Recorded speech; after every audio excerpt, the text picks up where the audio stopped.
Дараагийн мэдээг танилцуулъя. Сөүл хотын засаг захиргаанаас нэгэн орон сууцтай холбоотой хатуу дүрм журмыг хэрэгжүүлэх болсон байна. За гол шалтгаан нь бол сүүлийн үед Сөүл хотод орон сууцны үн нэмэгдэх болсон. За үүний гол шалтгаан нь гадаадаас орон сууц худалдаа авах үйл явц нэмэгдсэн. За энэ шалтгаанаар Сөүл хотод орон сууцны үнийг хөөрөгдөх болсон. За үүнийг шийдвэрлэх зорилгоор хотын захиргаанаас тухайн арга хэмжээг авч байгаа юм байна. За энэхүү зохицуултыг чангадахдаа тухайн орон сууцыг худалдан авч буй хүмүүний санхүүгийн их усрыг сайтар шалгах юм байна. За мөн хатуу зохицуулттай газарт амьдарч буй мөн жагсаалтанд орсон орон сууцны эзэд тухайн хаягн дээр амьдарч байгаа эсгийг нь нарийн шалгах ийм үйл явцыг бий болохоор зохицуултыг гаргаж байгаа юм байна. За зохицуултыг чангадах гол шалтгаан нь дээр дурдсан асуудлууд нь гадаадаас орон сууц худалдан авах хүмүүстэй үүсдэг хамгийн түгээмэл хоёр зөрчил болдог юм байна. Сөүл хотын захиргааны мэдээснээр гаднаас орон сууц авч байгааг нь хязгаарлах зорилгоор иж бүрэн хяналт шинжилгээ зохицуултын өдрөмжийг гаргана. Сөүл хотын дарга ОС-ний энэ сарын ихэр гадаад иргэдийн эзэмшиж буй үл хөдлөх хөрөнгийн нөхцөл байдлыг судлах тушаалын дараа энэ шийдвэрийг гаргасан.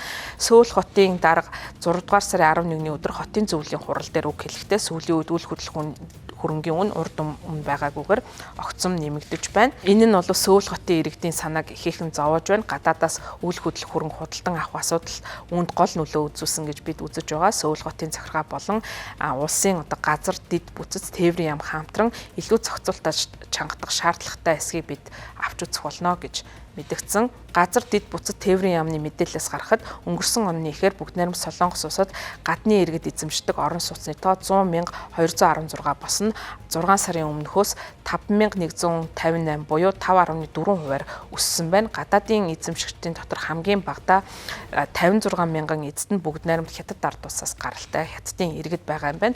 Сөүл хотод орон сууцтай гадаад иргэдийн тоо 98,581 байгаа нь зарим Сөүл хотод орон сууц эзэмшиж байгаа хүн нь нэгээс олон орон сууцыг эзэмшиж байна гэсэн ийм статистикаас дүгнэлт хийж болж байгаа. За хятадын иргэд 56,301 орон сууц эзэмшиж байгаа. Нийт гадаад эзэмшилтэй орон сууцны 56%-ийг эзэлж байгаа бол Америкчууд 22,031 орон сууц эзэмшиж байгаа нь нийт гадаад эзэмтэй орон сууцны 22% болж байгаа. Канадчууд 6,015 орон сууц эзэмшиж байгаа нь 6.3%-ийг эзэлж байгаа. За гадаад орон сууцны 4.3 буюу 72.3% Сөүл хотын төвийн дүүрэг буюу метрополийн дүүрэгт байрладаг юм байна. 38,144 байшин нь буюу 38% нь Кёнгийн мужид.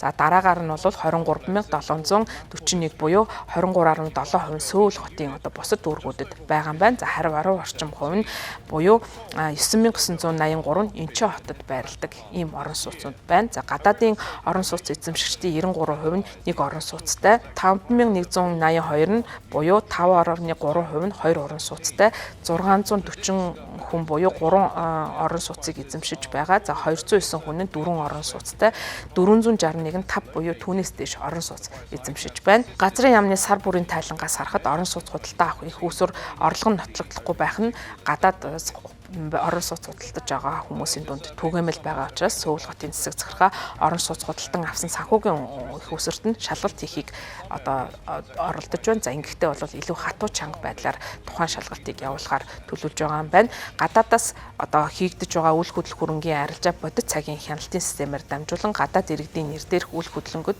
хяналт тавих ийм шалгалтыг хийн. Нийслэлийн төр захиргааны байгууллагын ажилтнуудаас бүрдсэн баг газар дээр шалгалт хийж жагсаалтанд байгаа үл хөдлөх хөрөнгийн өмчлөгч нь тухайн орон сууцныхаа орон сууцтай оршин суудаг эсгийг мөн тогтооно. Сөүл хотын захиргаа Сөүл гадны иргэд орон сууц худалдан авахд зөвшөөрөл олох тогтолцоог бий болгох зорилгоор үл хөдлөх хөрөнгийн худалдаа тайлбарлалыг зохицуулах хуулийг шинжилгээр оролдож байгаа юм байна. За энэхүү шинжилэн баталгах төлөвтэй хууль нь харилцан өөрчлөх зарчим тулгуурлан за учир нь гэх юм бол солонгосчууд бүгд найрамд хятад ард улсад газар үл хөдлөх хөрөнгө худалдан авахдаа хатуу хязгаарлалтанд өртдөг. За тийм учраас бол солонгосчууд мөн адил хятадуудад ч гэсэн энэхүү хатуу чанга журмыг баримтлагаар төлөвлөж байгаа юм байна. За харин Солонгост бол одоогийн байдлаар хятадын иргэд орон сууц авахд энэ ямар нэгэн хатуу хязгаарлалт үйлчлэхгүй байгаа. За энэ нь бол хятадын иргэд Солонгост орон сууц худалдан авах явдлыг нэмэгдүүлж байгаа юм байна. За тийм учраас бол зохицуулалтаа чангатгаар Сөүл хотын захиргаа төлөвлөж байна.